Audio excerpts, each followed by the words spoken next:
ओम नमो भगवते वासुदेवाय।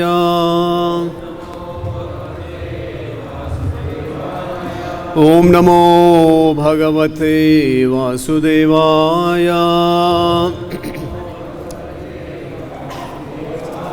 ओम नमो भगवते वासुदेवाय।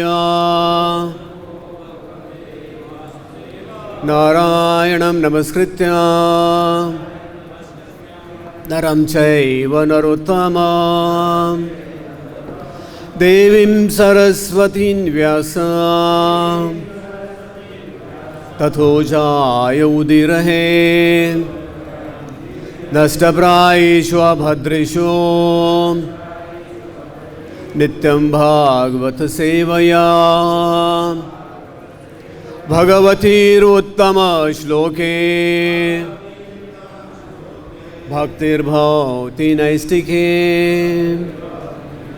कृष्णाय वासुदेवाय देवकी नंदनाय च नंदगोपकुमाराय गोविंदाय नमो नमः।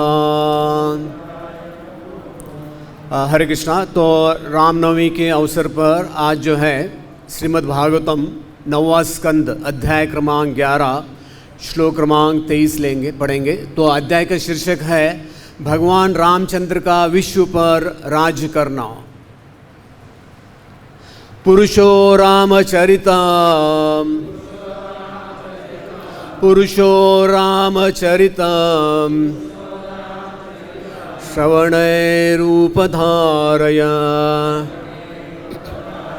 श्रवणैरूपधारयन् अनुंशस्य परो राजन्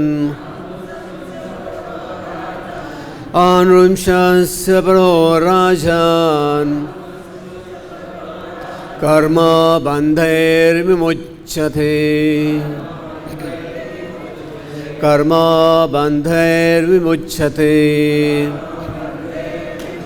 पुरुषः कोई व्यक्ति रामचरितम भगवान रामचंद्र के कार्यकलापों से संबंधित कथा को श्रवणे कानों से उपधारयन श्रवण करके अनुशंस परः ईर्ष्या से पूरी तरह मुक्त हो जाता है। राजन हे राजा परीक्षित कर्म बंधे कर्म के बंधनों से विमुच्यते मुक्त हो जाता है। अनुवाद तथा तात्पर्य शिला एसी भक्तिवेदांत संस्कृत की। अनुवाद। हे राजा परीक्षित, जो भी व्यक्ति भगवान रामचंद्र के गुणों से संबंधित कथाओं को कानों से सुनता है वह अंततो गत्वा ईर्ष्या के द्वेष से मुक्त हो जाएगा और फलस्वरूप कर्म बंधन से छूट जाएगा। तात्पर्य। इस जगत में हर व्यक्ति किसी न किसी से ईर्ष्या करता है। यहाँ तक कि धार्मिक जीवन में भी यदि कोई भक्त आध्यात्मिक कार्यों में आगे बढ़ना चुका होता है तो अन्य भक्त उसे ईर्ष्या करने लगते हैं। ऐसा ईर्ष्यालु भक्त जन्म मृत्यु के कारण से पूर्णतया मुक्त नहीं हो पाता। जब तक कोई जन्म मरण के बंधन से पूर्णतया मुक्त नहीं हो जाता तब तक वह सनातन धर्म में प्रविष्ट नहीं हो सकता। देह की उपाधियों से प्रभावित होकर मनुष्य ईर्ष्यालु बनता है, किंतु मुक्त भक्त को शरीर से कुछ भी लेना देना नहीं रहता। अतएव वह दिव्य पद पर पूर्णतया स्थित रहता है। भक्त किसी से भी ईर्ष्या नहीं करता, यहाँ तक कि अपने शत्रु से भी नहीं, क्योंकि भक्त यह जानता है कि भगवान उसके परम रक्षक है। अतएव वह सोचता है तथाकथित शत्रु मेरा क्या बिगाड़ सकता है। इस तरह भक्त अपनी सुरक्षा के बारे में आश्वस्त रहता है। भगवान कहते हैं ये यथा माम प्रपद्यन्ते ताम तथैव भजाम्यहम, जो जिस अनुपात में मेरी शरण में आता है उसी के अनुसार मैं उसकी रक्षा करता हूँ।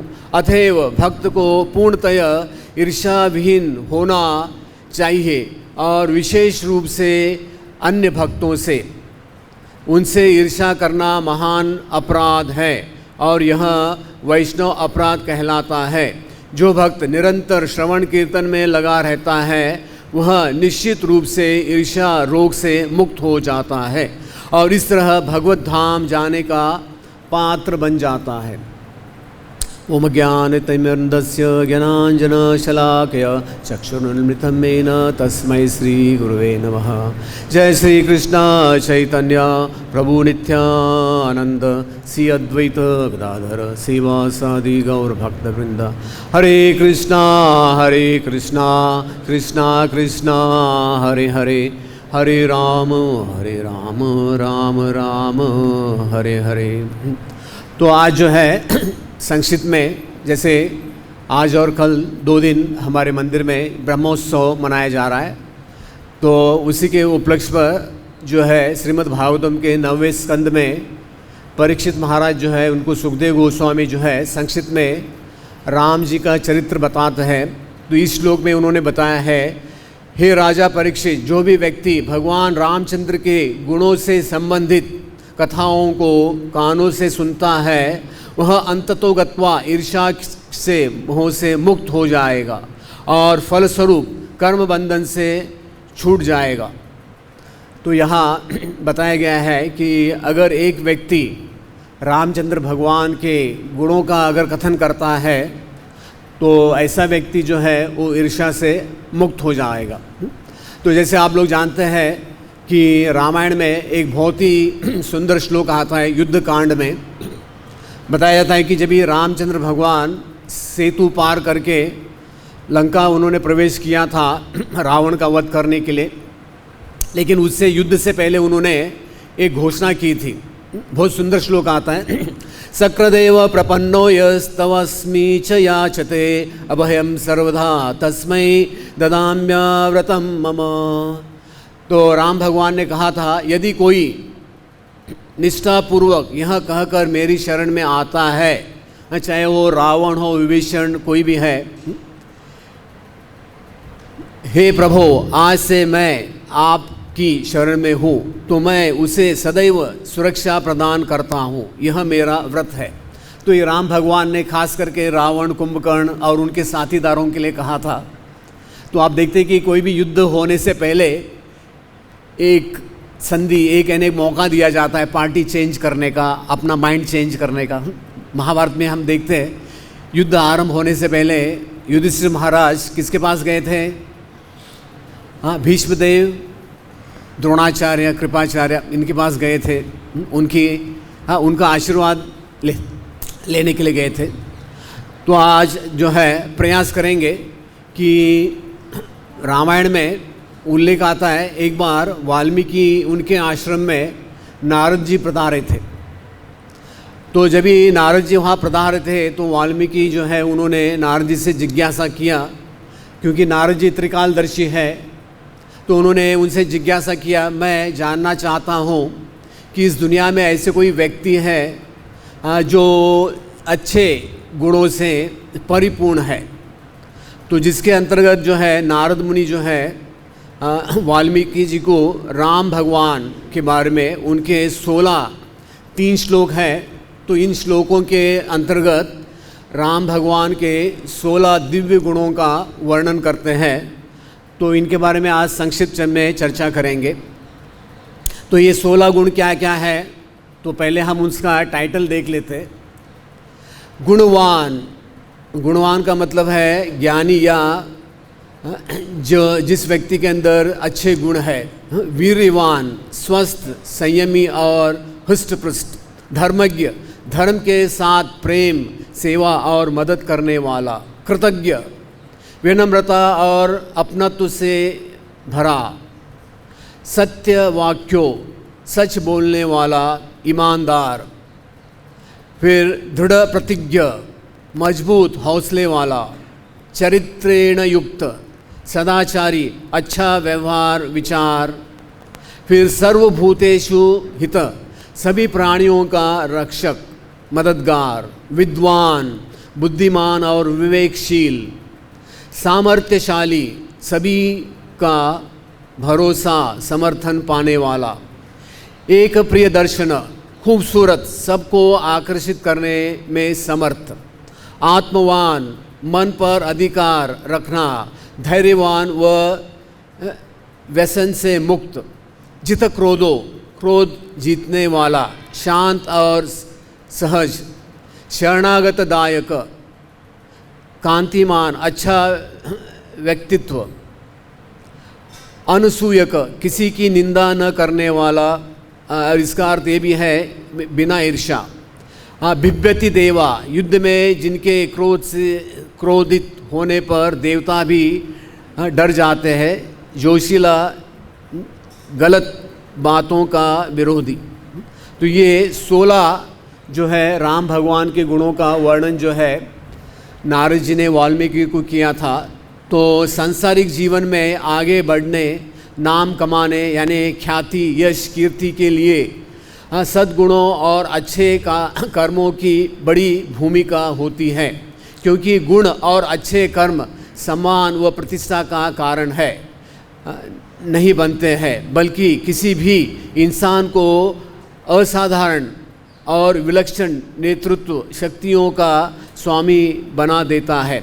लेकिन कोई साधारण इंसान आगे रहने, बेहतर नेतृत्व क्षमता पाने या ऊंचाई को छूने के लिए किन खास गुणों पर ध्यान दे, यह समझने के लिए धर्म ग्रंथों के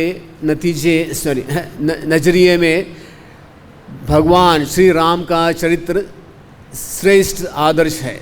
तो आप देखते हैं कि हमारे विचार हमारे चरित्र बनाते हैं। तो आज हम यहाँ रामचंद्र भगवान के ये जो 16 गुण है, जो वाल्मीकि ने उसको फिर विस्तारित रूप में बताया है, तो उसके बारे में संक्षिप्त में चर्चा करेंगे। तो चाणक्य पंडित एक बहुत सुंदर श्लोक में बताते हैं, उसमें बताते हैं कि इस दुनिया में जो बुद्धिमान लोग हैं अपना समय कैसे वो बिताते हैं। प्रातर्द्यूत प्रसंगेन मध्याह्न स्त्री प्रसंगतः रात्रौ चोर प्रसंगेन कालो गच्छति धीमतः। तो भी वो इसमें रामायण महाभारत और जो है इसका जो है भगवद गीता का वो उल्लेख करते हैं। बुद्धिमान व्यक्ति अपने दिन का समय 3 प्रकार से बिताते हैं। सुबह का समय महाभारत का श्रवण करके, दोपहर का समय रामायण का श्रवण करके, और संध्या खास करके भागवतम समय भागवत का पाठ सुनने का आनंद लेते हुए। तो आगे बढ़ते हैं। तो पहला जो गुण है वो है गुणवान, ज्ञानी, वह सारे सद्गुणों से परिपूर्ण, सारे जीवों के प्रति आदर सम्मान और बुजुर्गों के आदेश का पालन करने वाला। तो आप देखते हैं कि भौतिक जगत में तो जब भी एक लड़का लड़की शादी भी उनका तय होता है तो कुंडली के अनुसार गुण भी देखा जाता है, और एक गुण के अनुसार एक दूसरा गण भी होता है। एक देव गण होता है, राक्षस गण होता है, मनुष्य गण भी होता है। तो उसको मैच करते हैं भौतिक जगत में। तो आप देखते हैं कि जैसे चैतन्य भागवत में भी आता है, चैतन्य चरितामृत में भी आता है कि जब भी निमाय पंडित का जन्म हुआ था तो उस वक्त भी जो है जो उनके जो ये थे माता के जो पिताजी जो थे नीलांबर चक्रवर्ती, तो उन्होंने भी जब भी उनकी कुंडली बनाई थी तो उन्होंने बहुत सारे जो है उनके गुण बताए थे। तो भागवत में भी आप देखते हैं कि जब भी गर्ग ऋषि आए थे गोकुल में कृष्ण बलराम का नामकरण करने के लिए, तो उस वक्त भी उन्होंने क्या बताया था कि ये जो बच्चा है कृष्ण, इसके अंदर नारायण के समान गुण है, नारायण के समान ही गुण है। तो इस प्रकार एक भौतिक जगत में हमें देखते हैं कि आज जैसे एक अंग्रेजी में भी कहावत है, if something is lost nothing is lost, if character is lost everything is lost. गुण का मतलब एक चरित्र होता है, तो अगर एक व्यक्ति का अगर चरित्र खराब है तो सब कुछ चला गया। तो लेकिन आज कलयुग है, लोग इस चीज़ के ऊपर ज़्यादा ध्यान नहीं देते। फिर आगे है जो है वो है वीर्यवान, स्वस्थ, संयमी और बलवान। तो राम भगवान के गुणों में नारद जी बताते हैं वीर्यवान। और आप देखते हैं कि राम भगवान ने बचपन से ही अपना जो है शौर्य दिखाया था, जिसके अंतर्गत आप देखते हैं कि उन्होंने जो है धनुष तोड़ा था, फिर ताड़क, सुबाहु, मारीच, दुंदुबी, खरदूषण, बहुत सारे असुरों का वध किया था। हालांकि अंत में उन्होंने रावण का भी वध किया था। तो इस प्रकार उनको वो बताते हैं कि वीर्यवान। फिर तीसरा धर्मज्ञ। धर्मज्ञ का मतलब है कि धर्म के साथ प्रेम, सेवा और मदद करने वाला। तो आप देखते हैं कि आज बहुत सारे इस दुनिया में लोग अपना धर्म को श्रेष्ठ मानते हैं, लेकिन वास्तविक में धर्म का जो डेफिनेशन है, अंग्रेजी में रिलीजन कहते हैं, धर्म क्या है वही लोग नहीं जानते। तो धर्म एक होता है एक व्यक्ति का स्वभाव, उसके गुण के अनुसार, गुण कर्म विभाग। तो जैसे एक चीनी है या नमक है या गुड़ है, अलग अलग पदार्थ है, उनके गुण धर्म होते हैं। तो उसी प्रकार जीव का जो धर्म है वो है सनातन धर्म है, और भगवान जो है वो धर्म के पिता है। हाँ, धर्मातु साक्षात भगवत प्रणीतम। श्रीमद् भागवतम में यमराज जी बताते हैं कि धर्म का जो है, धर्म का निर्माण है वो भगवान ने किया है, और इसके भगवान के अतिरिक्त और कोई जानता नहीं। तो आप देखते हैं कि बहुत सारे लीलाएं हैं रामायण में, कि जिसके अंतर्गत आप देखते हैं कि राम भगवान, उन्होंने एक दरबार भी रखा था, जैसे बहुत जगह देखते हैं कि कहा जाता है राम दरबार, आप लोगों ने सुना होगा। तो एक ऐसी कथा आती है, एक बार एक ब्राह्मण थे, सर्वार्थ सिद्ध, लेकिन ये बड़े क्रोधी थे। तो एक बार वो सराय में नहाकर जब आ रहे थे तो एक कुत्ता सो रहा था वहाँ। तो कुत्ता रास्ते में था, तो उन्होंने क्या किया, एक डंडा लेकर कुत्ते की अच्छी तरह पिटाई की। तो कुत्ता सीधा जो है वो राम दरबार में जाके वहाँ एक घंटी थी, घंटी बजाया। तो राम भगवान ने लक्ष्मण से कहा, अरे देखो कौन घंटी बजा रहा है, उनको प्रेम से अंदर लेके आओ। तो जैसे राम वहाँ लक्ष्मण गए बाहर, तो उन्होंने देखा है कुत्ता घंटी बजा रहा है। तो उन्होंने उसको डांटा बेचारे को, बोला ये घंटी क्यों बजा रहा है। तो उन्होंने कहा कि मुझे राम से मिलना है। तुमको राम से मिलना है? बोला हाँ मिलना है ज़रूर। तो फिर लक्ष्मण उसको अंदर ले आए। तो फिर राम भगवान ने पूछा, क्या बताओ आपकी समस्या क्या है। तो फिर उस कुत्ते ने बताया कि उस दिन सुबह क्या हुआ। तो राम भगवान ने जो है कहा कि लक्ष्मण को जाके तुरंत इस ब्राह्मण को लेके आओ, तो हम अभी निश्चित करेंगे कि इसको किस प्रकार का दंड देना है। तो राम भगवान के जितने भी कोर्ट के बड़े बड़े वहाँ विद्वान थे, तो राम भगवान ने उनसे जिज्ञासा की कि देखो ये ब्राह्मण ने इस कुत्ते की पिटाई की है, तो इस ब्राह्मण को हमें किस प्रकार का दंड देना चाहिए। तो सारे जो है ब्राह्मण वो जितने भी विद्वान थे वो सोच में पड़ गए अभी क्या करना चाहिए। तो शाम का समय हो रहा था, तो कुत्ते ने देखा है कि इनका कुछ डिसीजन होने वाला नहीं है। तो कुत्ते ने राम भगवान से कहा, अरे देखो मैं जो बताता हूँ आप ऐसे डिसीजन ले लो। तो कुत्ते ने राम भगवान से कहा कि इस ब्राह्मण को आप क्या करो, एक यहाँ पीठ है एक गांव में, कालंजर नाम का एक गांव है, वहाँ का पीठ का इसको मठाधीश बना दो। तो सब लोग चौंक गए। अरे उन्होंने कहा अरे इसने इतना बड़ा इसको प्रमोशन कैसे दे दिया। तो राम भगवान ने कहा ठीक है, अगर आप कहते हैं, बाकी लोग अगर प्रसन्न है तो हम इसको मठाधीश बना देते हैं। तो ऐसे बताया जाता है कि उस कुत्ते ने कहा कि पिछले जन्म में मैं वहाँ का मठाधीश था, तो मैंने बहुत सारे पाप किए तो मुझे कुत्ता बनना पड़ा। तो अभी इसको पता चलेगा कि एक व्यक्ति अगर एक जवाबदारी लेता है तो उसको किस प्रकार एक जवाबदारी निभाना होता है। तो धर्मज्ञ का अर्थ है कि एक व्यक्ति सही ढंग से जो है कोई भी झगड़ा हो या कोई भी चीज़ के बारे में डिसीजन वो यानी दोनों के फेवर में दे सके, तो उसको कहते हैं, जिसको पूरा संपूर्ण धर्म का ज्ञान है तो उसको धर्मज्ञ कहा जाता है। तो ज़्यादा उदाहरण आगे चलते हैं। चौथा गुण है वो है कृतज्ञ। कृतज्ञ का अर्थ है विनम्रता और अपनत्व से भरा एहसासमंद।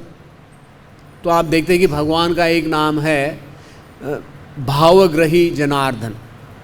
तो कृष्ण भगवान आप देखते हैं कि अपने भक्तों के प्रति तो इतने कृतज्ञ रहते हैं। तो महाभारत में भी एक बार ऐसे बताया था कि कृष्ण भगवान की उंगली कट गई, तो तुरंत द्रौपदी ने बिना सोचे अपनी साड़ी को फाड़ के उनके उंगली को जो है उन्होंने अपने वो कपड़े से बांध दिया। तो भगवान ने कहा मैं इसके प्रति हर समय कृतज्ञ रहूँगा।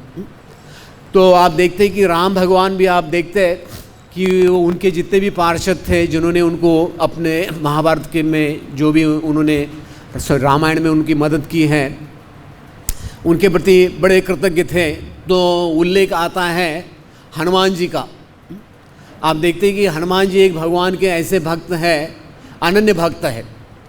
तो जब युद्ध के पश्चात राम भगवान सबको कुछ ना कुछ वो गिफ्ट तोहफा दे रहे थे, तो विभीषण ने राम भगवान को एक बहुत ही सुंदर मोती का हार दिया था। तो ऐसे बताया जाता है कि राम भगवान ने सोचा यार ये सबसे बड़ा तोहफा है, ये हनुमान जी को दे देते। तो हनुमान जी को जैसे वो मोती का हार दे दिया, तो हनुमान जी वो अपने दांत से तोड़ के देख रहे थे। तो सब लोग कहने लगे ये तो बंदर ही है, इसको तो इसकी कीमत मालूम ही नहीं मोती की। तो फिर सब लोग चर्चा करने लगे हनुमान जी ऐसे क्यों कर रहे हैं। तो किसने पूछा अरे हनुमान जी आप क्या रहे।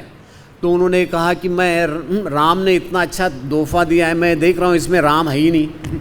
हाँ, मैं देखना चाहता हूँ कि इन मोतियों के अंदर राम है कि नहीं। तो फिर किसने कहा अरे तुम इतनी बड़ी बात करते हो, तुम्हारे दिल में राम है क्या। तो हनुमान जी ने तुरंत क्या किया, अपना छाती खोलकर उन्होंने राम भगवान को दिखाया। तो और एक ऐसी एक लीला आती है, जब ये सेतु का निर्माण हो रहा था तो एक गिलहरी भी एक छोटे छोटे पत्थर वो डाल रही थी समंदर में।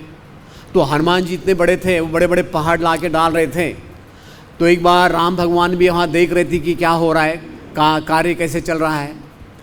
तो एक बार हनुमान जी ने वो गिलहरी को कहा अरे खबरदार, आप तो मेरे पैर के नीचे पिचक जाओगी, हटो। तो राम भगवान ने जो है हनुमान जी को कहा अरे शांति। तो देखो आप अपने शरीर के बल से जितना सेवा दे रहे वो भी गिलहरी उतनी सेवा दे रही अपने शरीर के आकृति के अनुसार। तो आपका दोनों का मैं कार्य स्वीकार कर रहा हूँ। तो इस प्रकार आप देखते हैं कि भगवान जो है अपने भक्तों के प्रति वो भक्त जो भी उनको देते हैं, चाहे कोई कितनी भी छोटी चीज़ हो, तो भगवान जो है उसके प्रति कृतज्ञ रहते हैं। तो ब्रजवासी एक कथा बताते हैं कि कृष्ण भगवान ये मोर का पंख क्यों धारण करते हैं।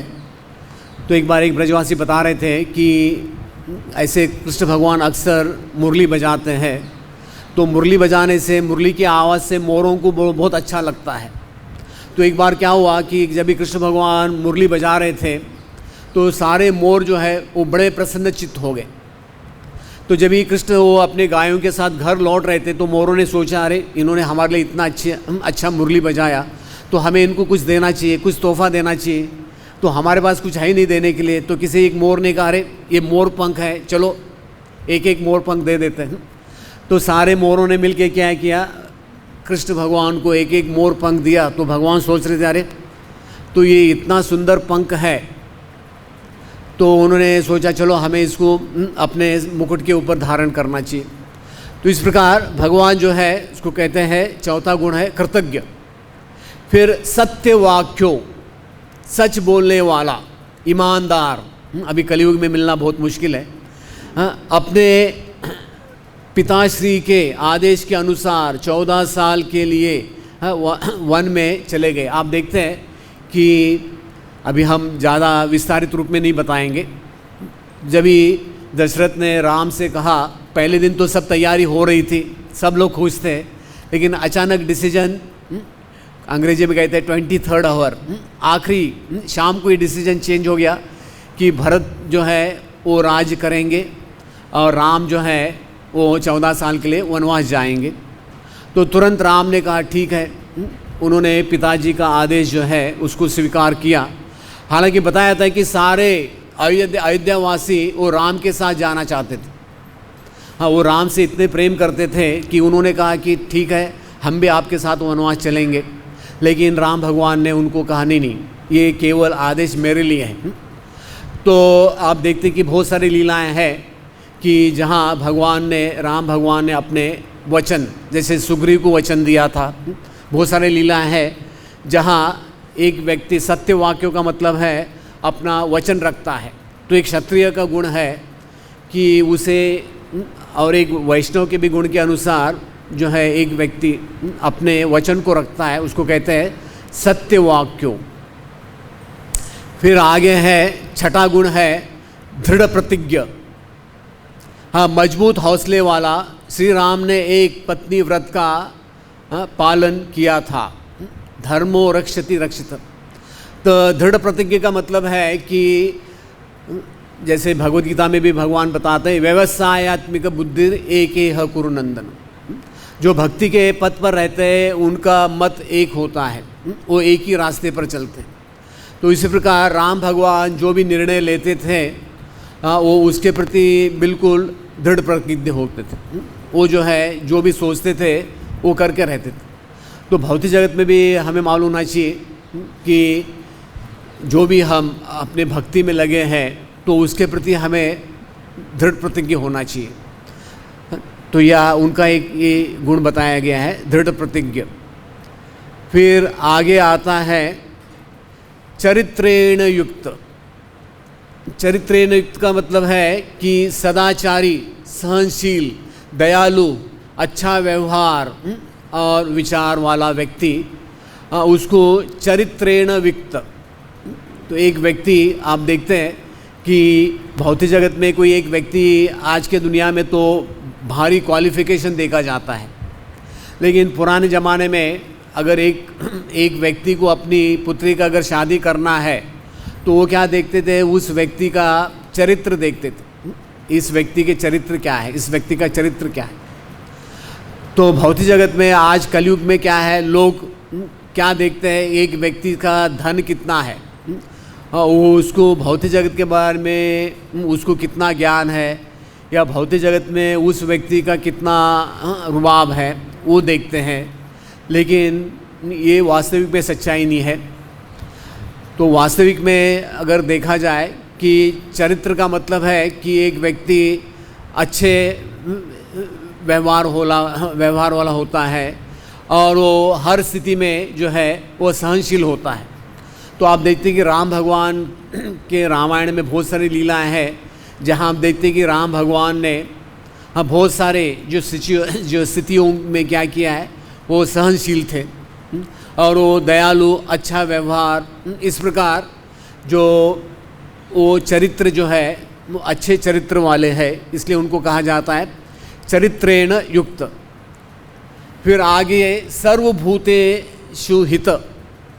तो इसका मतलब है सभी प्रजा एवं प्राणियों का जो है रक्षक, मददगार। तो रामायण में ऐसे भी उल्लेख आता है कि राम भगवान क्या करते थे, अपना वेश बदलकर वो क्या करते थे, अयोध्या में घूमते थे कि वो ये देखते थे कि चलो प्रजा हमारे बारे में क्या सोच रही है, प्रजा के मन में क्या विचार है, और प्रजा के अच्छे के लिए वो क्या करते थे, वो जो भी कार्य करना है। तो आज के कलयुग में हम देखते हैं कि ऐसे कोई आसान कार्य नहीं है कि कोई प्रजा के लिए, आजकल गवर्नमेंट भी प्रयास करती है लेकिन इतना आसान नहीं है। तो यहाँ आप देखते हैं कि राम भगवान जो है वो कोई भी कार्य करते थे, वो ये पहला देखते थे कि इसमें सबका हित है क्या नहीं। वो ये नहीं देखते थे कि केवल ब्राह्मण का हित हो या क्षत्रिय का हित हो। तो लेकिन वो ये देखते थे कि कोई हम कार्य कर रहे हैं तो इसमें से क्या होना चाहिए, जो भी प्रजा है। तो प्रजा का मतलब है कि जो चर अचर जीव है, निम्न योनि के जो जीव है उसको भी प्रजा कहा जाता है। तो एक राजा का एक ये होता है, उसकी एक जवाबदारी होती है, तो जो भी कार्य करता है तो उससे क्या होना चाहिए, जितने भी प्रजा है तो उनका जो उनके हित के लिए उसको कार्य करना चाहिए। तो पुराने ज़माने हम देखते हैं कि राजा लोग क्या करते थे, हाँ, अतिथि गृह, हाँ, फिर जैसे ये होते हैं जैसे तीर्थ यात्रा के लिए, हाँ, बहुत सारे रास्तों से लेके, जलपान से लेके, कुआं से लेके, अतिथि गृह, ये सब वो बनाते थे। तो इसको कहते हैं सर्वभूतेषु हित। फिर आगे विद्वान, बुद्धिमान और विवेकशील।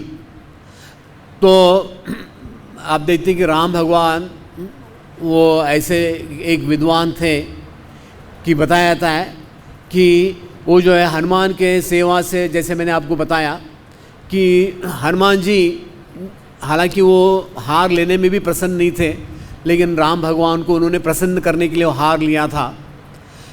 तो एक बार की ऐसी घटना है, जैसे कृष्ण भगवान ने गोपियों से कहा था, न पारे हम, मैं आपका जो है सबका प्रेम है, इसको मैं कभी चुका नहीं सकता। तो उसी प्रकार राम भगवान ने भी हनुमान जी से कहा था कि मैं केवल आपको एक प्रेम का आलिंगन दे सकता हूँ, इसके अतिरिक्त ज़्यादा मेरे पास कुछ है नहीं आपको देने के लिए। तो इस प्रकार आप देखते हैं कि राम भगवान जो है उनको विद्वान का मतलब है बुद्धिमान, जैसे चैतन्य महाप्रभु उनको भी कहा जाता है विद्वान गौरांग। तो भौतिक जगत में हम देखते हैं कि आज के दुनिया में विद्वान किसको कहा जाता है, जिसको IQ, भौतिक जगत की बुद्धि, भौतिक बुद्धि जिसको ज़्यादा है, ऐसे व्यक्ति को, जैसे आइंस्टाइन है या बहुत सारे बड़े बड़े साइंटिस्ट है, हाँ, उसको विद्वान कहा जाता है। लेकिन वो वास्तविक वो व्यक्ति विद्वान नहीं है। हाँ, विद्वान वो है जो व्यक्ति देश काल और पात्र के अनुसार दूसरों को वो प्रसन्न कर सकता है और जिसके अंदर विवेक बुद्धि है, तो ऐसे व्यक्ति को विद्वान कहा जाता है। फिर आगे जो है 10वां गुण है समर्थशील। समर्थशील का मतलब है कि सभी का भरोसा या समर्थन पाने वाला, या कोई भी कार्य करने में या कार्य कर लेने में दक्ष, उसको कहते हैं सामर्थ्यशील। तो आप देखते हैं कि राम भगवान जो है, हालांकि उनकी जो फौज थी वो बंदरों की फौज थी और केवल राम और लक्ष्मण के पास ही कुछ दिव्य अस्त्र थे, लेकिन आप देखते हैं कि राम भगवान ने बंदरों से कार्य लेकर सेतु बनाया और उनके द्वारा ही उन्होंने क्या किया, युद्ध जीत लिया। तो इस प्रकार तो एक व्यक्ति कोई भी स्थिति में अपना कार्य करने में जो दक्ष है या अपना कार्य कर लेने में दक्ष होता है, तो उसको सामर्थ्यशील कहा जाता है। फिर अगला शरणागत दायक, ये भी बहुत अच्छा गुण है। तो जैसे मैंने आपको श्लोक बताया था, सक्र प्रपन्नो यस तव अस्मि याचते। तो आप देखते हैं कि जब भी रामायण का युद्ध आरंभ होने से पहले राम भगवान ने ये घोषणा की थी, तो बताया था है कि विभीषण जो है उन्होंने अपना पूरा प्रयास किया रावण को समझाने का, और रावण के जितने भी उसके साथीदार थे, कुंभकर्ण से लेके सब, लेकिन सब ने उनकी अवहेलना की।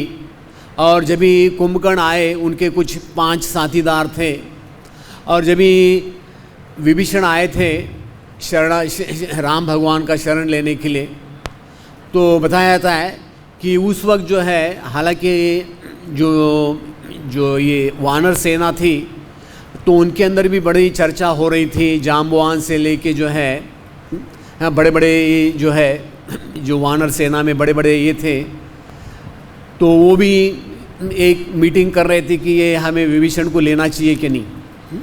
लेकिन बताया जाता है कि उस वक्त जो है राम भगवान ने हनुमान जी से पूछा, अरे आप बताओ आपका मत क्या है। हालांकि राम भगवान त्रिकालदर्शी हैं, तो उन्होंने क्या किया कि विभीषण को और उनके जितने साथीदार थे, हाँ, उनको उन्होंने शरण दिया था। तो इसलिए ये एक उनका अच्छा गुण है, शरणागत दायक। फिर आगे आत्मवान।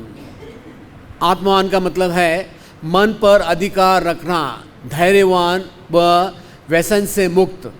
एक संपूर्ण आत्म साक्षात्कारी पुरुष। तो भौतिक जगत में हम देखते हैं कहावत है, बंगाल में कहावत है, बंगाली कहावत है, आत्मवान मन्यते जगत। आत्मवान मन्यते जगत का मतलब है कि हर एक व्यक्ति अपने दृष्टिकोण से देखता है। अगर आप एक मोची के पास जाओ तो मोची आपको बताएगा कि जूता बनाने के लिए किस जानवर का चमड़ा अच्छा होता है। एक दर्जी के पास जाओ तो दर्जी आपको कपड़ा कौन से मौसम में कौन सा कपड़ा पहनना चाहिए उसके बारे में बता सकता है। अगर एक मिठाई वाले के पास जाओ आपको बताएगा कौन सी मिठाई बढ़िया होती है, क्योंकि उनको उनके अंदर एक्सपीरियंस होता है। उसी प्रकार इस भौतिक जगत में अलग अलग श्रेणी के लोग हैं, लेकिन आत्मावान उसको कहा जाता है कि जो व्यक्ति अपने अंदर संतुष्ट है। अभी आप लोगों ने एक नाम सुना हो भगवान का। भगवान का एक नाम है जो है आत्मारामस्य मुनियो। भक्तों को भी आत्माराम कहा जाता है कि जो व्यक्ति अपने अंदर तृप्त है वो दूसरी जगह कहीं तृप्ति के लिए जाता नहीं। चैतन्य चरितामृत में एक सुंदर श्लोक आता है जिसमें उल्लेख आता है, भुक्ति मुक्ति सिद्धि कामी सकली अशांत, कृष्ण भक्त निष्काम अतएव शांत। तो भगवान का एक गुण है कि भगवान को यहाँ वहाँ भाग दौड़ नहीं करना पड़ता। तो एक भागवतम में 8वें स्कंद में एक अच्छी लीला आती है। समुद्र मंथन के पश्चात बताया जाता है कि 14 चीज़ प्रकट हुए थे। जब भी लक्ष्मी जी प्रकट हुई थी तो ये एक अद्भुत लीला है। तो जब भी लक्ष्मी जी प्रकट हुई थी तो सारे देवता असुर लाइन में खड़े हो गए। वो सोच रहे थे लक्ष्मी जी उनको हार डालेगी। हाँ, उस लाइन में विष्णु भगवान भी खड़े थे। तो हालांकि लक्ष्मी जी ने हार उनके अंदर ही डाला, लेकिन पहले लक्ष्मी जी ने बहुत सारा सर्वे किया तो उन्होंने देखा कि सबके अंदर कुछ ना कुछ अवगुण है। लेकिन जब भी मैंने विष्णु भगवान का नंबर आया तो लक्ष्मी ने देखा इनके अंदर एक कमी है। उन्होंने कहा इनके अंदर क्या कमी है, ये दूसरों को भाव नहीं देते। इसका मतलब है इनके पास कोई चीज़ की कमी नहीं है। तो आप देखते कि भगवान का एक गुण है, वो उनके अंदर कोई कमी नहीं है। हालांकि भगवान गोलोक वृंदावन में रहते हैं। ब्रह्मा जी बताते हैं कि वहाँ सहस्र लक्ष्मियाँ सेवा दे रहे, लेकिन भगवान जो है वो आत्मान है। आप देखते हैं कि राम भगवान ने एक ही शादी की थी, लेकिन बाद में वो जितने भी यज्ञ करते थे तो वो क्या करते थे, हर एक यज्ञ में एक सीता का पुतला बना देते थे। समय पर वो क्या करते थे, उससे अपना कार्य कर लेते थे। फिर आगे 14 नंबर वह गुण है, वो है प्रिय दर्शन, खूबसूरत। श्री राम जहाँ भी जाते थे उनके प्रति सारे चर व अचर जीव एवं स्त्रियां भी आकर्षित हो जाते थे। तो बताया जाता है कि अगर आप देखते हैं कि कृष्ण लीला में कितने प्रकार की गोपियां थी, किसी को मालूम है? कृष्ण भगवान के रास लीला में कितनी प्रकार की गोपियां थी, किसी को मालूम है? लिस्ट किसी को मालूम नहीं कितने प्रकार की गोपियां थी? 18 प्रकार की गोपियां थी। कितने? 18 प्रकार की। और उसमें अयोध्यावासी से लेके जो है बहुत सारे रामलीला की जो स्त्रियां थी। तो आप देखते कि राम भगवान जो है उनको देखते ही जो है जीव, हर एक प्रकार के जीव प्रसन्न होते थे। तो एक ब्राह्मण थे, वो क्या करते थे कि प्रतिदिन राम का दर्शन करके अपना वो पूजा कार्य करते थे। तो एक बार क्या हो गया कि राम भगवान 3 दिन के लिए बाहर गए थे, तो उस ब्राह्मण ने 3 दिन भोजन भी नहीं किया। तो किसी ने राम भगवान को बताया कि राम भगवान ने उसे कहा ऐसे मत करो। तो राम भगवान ने उसको एक विग्रह दिया, कहा कि आप इसकी सेवा करो। तो प्रिय दर्शन। फिर है जित क्रोधो। जित क्रोध का मतलब है जिस व्यक्ति ने अपने क्रोध को जीत लिया है। आप देखते हैं कि जब भी चतुर्मास के लिए राम भगवान जो है वो वहाँ किष्किंधा रुके थे, उसके बाद में भी क्या हो रहा था कि ये थे, क्या उनका नाम था, सुग्रीव, वो अपनी सेना को भेज नहीं रहे थे। लक्ष्मण जी बड़े क्रुद्ध हो रहे थे, लेकिन राम भगवान कह रहे थे नहीं शांति से काम लेंगे। तो जित क्रोध यानी जिन्होंने अपने क्रोध को जीत लिया है। बहुत सारी लीलाएं हैं लेकिन समय की कमी है। फिर अनसूयक। संस्कृत में अनसूया का मतलब है किसी से ईर्ष्या या किसी की निंदा न करने वाला, सकारात्मक भाव रखने वाला। तो आप देखते हैं कि राम भगवान जो है उनके अंदर किसी के प्रति उनको ईर्ष्या की भावना नहीं थी, जबकि कैकेयी ने उनके प्रति कहा था कि चलो आपको सब कुछ अपना राजवेश निकाल कर आपको वन में जाना है। और बहुत सारे लोग भौतिक जगत में वाली और जो सुग्रीव का युद्ध हुआ था तो उसमें वो बताते हैं कि राम ने वाली का जो है ये किया था, वध किया था, वो धर्म के प्रतीक नहीं है। हालांकि हमारे आचार्य जो बताते हैं वाली जो है वो वानर था, तो एक पशु और एक व्यक्ति धर्म का पालन नहीं करता है, तो ऐसे व्यक्ति को जो है यानी आमने सामने उसको युद्ध में ललकार कर उसको मारने की कोई ज़रूरत नहीं है। तो यहाँ ये भी नहीं सोचना चाहिए कि वाली का जो भगवान ने वध किया था वो ईर्ष्या के कारण किया था, ऐसे नहीं, क्योंकि वाली ने सुग्रीव की पत्नी को चुरा लिया था।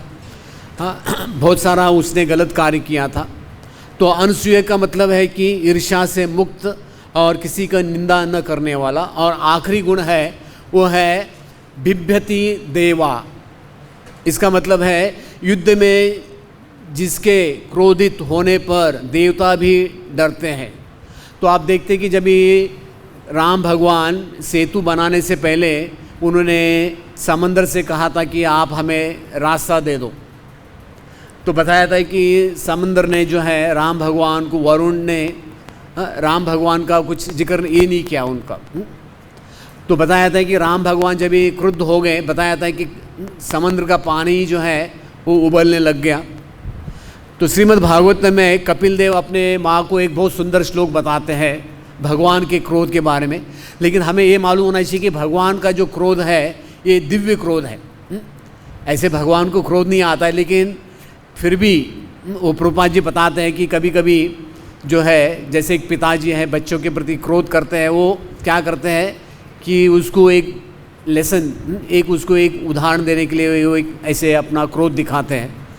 तो एक बहुत सुंदर श्लोक है श्रीमद् भागवतम में, मद भयाद वाति वातोयम सूर्यस्तपति मद भयात वर्षति इंद्रो दध्यति अग्नि मृत्यु चरति मद भयात। यहाँ कपिल देव क्या बताते हैं, यह मेरी श्रेष्ठता है कि मेरे ही भय से हवा बहती है, मेरे ही भय से सूर्य चमकता है, और मेघों का राजा इंद्र मेरे ही भय से वर्षा करता है, मेरे ही भय से अग्नि जलती है, और मेरे ही भय से मृत्यु सबों की जान लेती है। तो आज इस भौतिक जगत में हम देखते हैं कि बहुत सारे लोग हैं वो भय से पीड़ित हैं। तो लेकिन अगर एक व्यक्ति राम भगवान को याद करता है तो वो व्यक्ति भय से मुक्त हो सकता है। तो आज आपको हम कुछ भय का एक छोटे 2 वीडियो दिखाते हैं। तो आज इस दुनिया में सबसे खतरनाक जो जानवर है वो है मनुष्य है। सबसे खतरनाक जानवर है वो बताया जाता है, मनुष्य से ही इस पृथ्वी के लिए भय है, और बाकी जितने 84 लाख 80 लाख जो जीव है उनके लिए भी जो भय है मनुष्य से है। अभी आप यहाँ देख रहे हैं, ये वीडियो में आप देखेंगे 2 व्यक्ति ये जंगल में जाते हैं दूसरे जानवरों को डराने के लिए। तो ये अपना भेष बदलते हैं, थोड़ा देख लो थोड़ा।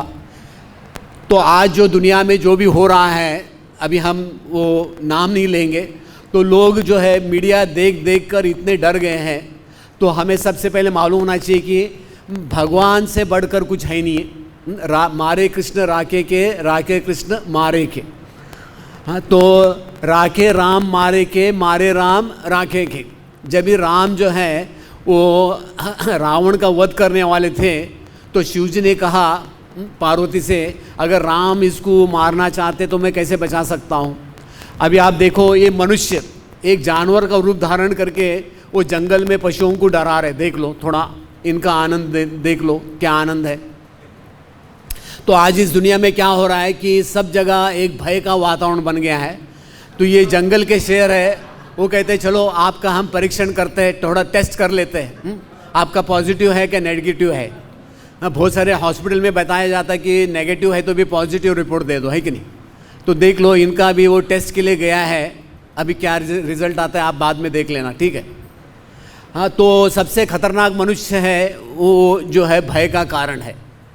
अभी कभी आप सफारी अफ्रीका में जाएंगे जंगलों में, हाँ बहुत सारे लोग घूमने जाते हैं, और अब इस वीडियो में आप देखेंगे कि एक जंगल का जो राजा है, सिंह है, हाँ ये तो किसी से डरेगा नहीं है, लेकिन जंगल में क्या करता है, आदमी जाके एक आईना लगाता है और देखो हाँ उसका दुष्परिणाम क्या होता है। देखो ये जंगल का राजा है, वो देख रहा है अरे हमसे बढ़कर कौन, ये कौन आ गए। ये बेचारा भी सोच में पड़ गया, इसके दिमाग में भी भय पैदा हो गया। हालांकि ये किसी से डरता नहीं है, लेकिन देखो बेचारा, इसको भी एक टेंशन आ गया, इसके अंदर भी एक टेंशन आ गया। अब ये देख रहा है ये है किधर, ये छुपा है किधर। अब वो देख रहा है सामने है, पीछे है, आगे है, ऊपर है, नीचे है। तो आज इस दुनिया में क्या है कि जो वास्तविक सच्चाई है उसे हमें छुपा के रखा है, और हमें कहा ये बताया जाता है अरे अरे ये आपको ये हो गया, आपको सावधान रहना है, लेकिन उसमें सच्चाई नहीं है। अभी देखो बेचारा ये घूम रहा है आगे पीछे। तो अगर एक जंगल का एक बड़ा शेर, बाघ है, वो ही इतना डर सकता है, तो हमारी क्या है ये है, यानी क्या योग्यता है। तो अगर हमें भय से मुक्त होना है आज के कलयुग में है, तो सबसे पहला है तो हमें मीडिया देखना बंद करना चाहिए। मीडिया से ज़्यादा मीडिया से जितना दूर रहोगे, हाँ उतने ही आप जो है भय से मुक्त हो जाओगे। तो हमें मालूम होना चाहिए कि अगर जब तक भगवान की कोई इच्छा नहीं है तो कुछ नहीं होता। जैसे कहा होता है भगवान के इच्छा के बिना एक पत्ता भी नहीं हिलता। तो अभी एक बार की एक ऐसी सच्ची घटना है, एक हवाई जहाज वो आसमान में लटक गया। आसमान में एक ये होता है, जगह होता है जिसको कहते हैं एयर पॉकेट। तो उसमें क्या होता है, ऑक्सीजन नहीं होने के कारण हवाई जहाज लटक जाता है, आगे भी नहीं जाता है, पीछे भी नहीं जाता है, नीचे गिरने का ऐसा लगता है कि नीचे गिरने वाला ही है। तो एक बार की एक ऐसी घटना है कि एक हवाई जहाज वो ऐसे एक एयर पॉकेट में आ गया और सारे यात्री डर रहे थे, आगे पीछे भाग रहे थे। लेकिन एक 5 साल की लड़की थी, वो कॉमिक पढ़ रही थी, उसके अंदर कोई भय नहीं नज़र आ रहा था। सब लोग देख रहे थे ये बच्ची बिल्कुल शांति से कॉमिक पढ़ रही है, इसको कोई डर नहीं है। तो किसने पूछा अरे तुमको मालूम नहीं है हवाई जहाज गिरने वाला है, और तुम बिल्कुल निश्चिंत होकर बैठी हो। तो वो लड़की ने कहा अरे मेरे पिताजी पायलट है, तो ये कैसे हवाई जहाज कैसे गिरेगा। हाँ, उस लड़की ने क्या कहा, मेरे पिताजी जो है वो पायलट है, तो मुझे नहीं लगता है कि हवाई जहाज गिरेगा। अगर हमने सचमुच अगर भगवान का आश्रय लिया है तो हमें कोई भी बीमारी से डरना नहीं चाहिए। तो एक सर्वे किया गया है इस दुनिया में कि 95% जो है सांप होते हैं जहरीले नहीं होते, लेकिन सांप के काटने से 95% लोग मरते हैं। हाँ, बिना जहर का सांप भी काटेगा एक व्यक्ति डर से मरता है, केवल डर से, क्योंकि मुझे सांप ने काटा। किसने काटा? सांप ने काटा। तो जो दुनिया में आज जो हो रहा है वो सच्चाई नहीं है। तो रामनवमी के अंतर्गत आज एक दो छोटी एक कथा बता देते हैं। तो एक राजा थे जो राम भगवान के अनन्य भक्त थे, वो उनका नाम था कुलशेखर अलवार। तो ये एक ऐसे राजा थे, बहुत ही यानी प्रतिदिन वो क्या करते थे, 2 घंटा रामायण का श्रवण करते थे, 2 घंटा। तो बताया जाता है कि वो जो ये रामायण की कथा करते थे उनको मालूम था केवल ये राजा कथा सुनने का आनंद लेते हैं, बाकी ये सिर्फ हाजिरी लगाने के लिए बैठते हैं। बाकी जितने भी लोग हैं यहाँ बैठते हैं रामायण की कथा सुनने के लिए, वो राजा को डर के सिर्फ हाजिरी लगाने के लिए रामायण का श्रवण करते हैं। तो ये लंबी लीला है, लेकिन संक्षिप्त में एक बार की ऐसी लीला है कि जो कथाकार हैं वो बताते हैं कि अभी राम भगवान जो है वो सेतु जो है पार करके लंका प्रवेश करने वाले हैं रावण से युद्ध करने के लिए। तो ये राजा जब ये कथा श्रवण करते थे वो इतने भाव विभोर हो जाते थे, वो लीला प्रवेश कर जाते थे। लीला प्रवेश का मतलब है कि उस लीला में वो प्रवेश कर जाते थे। तो जब ही उस दिन वो राजा ये कथा श्रवण कर रहे थे, वो इतने भाव विभोर हो गए, तो उन्होंने क्या किया, अपनी तलवार उठाई और जाके घोड़े के ऊपर बैठे और अपने सेनापति को कहा, सेनापति मैं आगे जा रहा हूँ, आप पूरी सेना लेके आओ, हमें राम भगवान को युद्ध में उनको मदद करनी है। तो राजा जो है वो अपने घोड़े के ऊपर बैठ के सीधे निकल गए। एक जगह है दक्षिण भारत में धनुष्य कोटि, जहाँ से राम भगवान जो हैं वो लंका के लिए गए थे। तो जैसे राजा वहाँ आ गए तो उन्होंने देखा, अरे मेरे आने में देरी हो गई, राम भगवान तो आगे चले गए। तो राजा ने सोचा चलो अभी हम समंदर में छलांग लगाते हैं और हम स्विमिंग करके लंका चले जाएंगे। लेकिन राजा को तैरना नहीं आता था बेचारे को। तो जैसे आगे बढ़ रहे थे, पानी में डूब रहे थे, तो एक समय आ गया तो पूरे डूबने वाले ही थे। तो स्वयं राम भगवान जो है वो समंदर से प्रकट हो गए और उनको बाहर ले आए। और राम भगवान ने उन्हें कहा कि अरे आपको मेरे प्रति इतना प्रेम है, आप मेरे लिए कुछ भी करने के लिए तैयार है। तो राम भगवान ने उनको कहा कि आपका जब भी जीवन का अंतिम समय आएगा, आप इस दुनिया को छोड़ने वाले होंगे, तो उस समय मैं स्वयं आकर आपको मैं जो है वैकुंठ लेके जाऊंगा। तो राम भगवान ने उनको वो विग्रह दिए, उनके विग्रह दिए, कहा कि आप इस विग्रह की सेवा करो। तो आप लोगों ने प्रभुपाद जी का एक श्लोक कभी सुना होगा, कृष्ण तोदीय पाद पंकज। तो ये राजा ने जो है कुछ एक किताब लिखा था, किसी को मालूम है किताब का नाम क्या है? हाँ, मुकुंद माला स्तोत्रम। तो बहुत अच्छे अच्छे श्लोक हैं, उसमें एक बहुत सुंदर श्लोक है। तो ये राजा जो है राम भगवान के अनन्य भक्त थे। तो यहाँ कथा को विश्राम देते हैं। किसी को कोई प्रश्न है, जिज्ञासा है तो कर सकते हैं। बोलो श्री राम नवमी महामहोत्सव की, श्री प्रभुपाद की।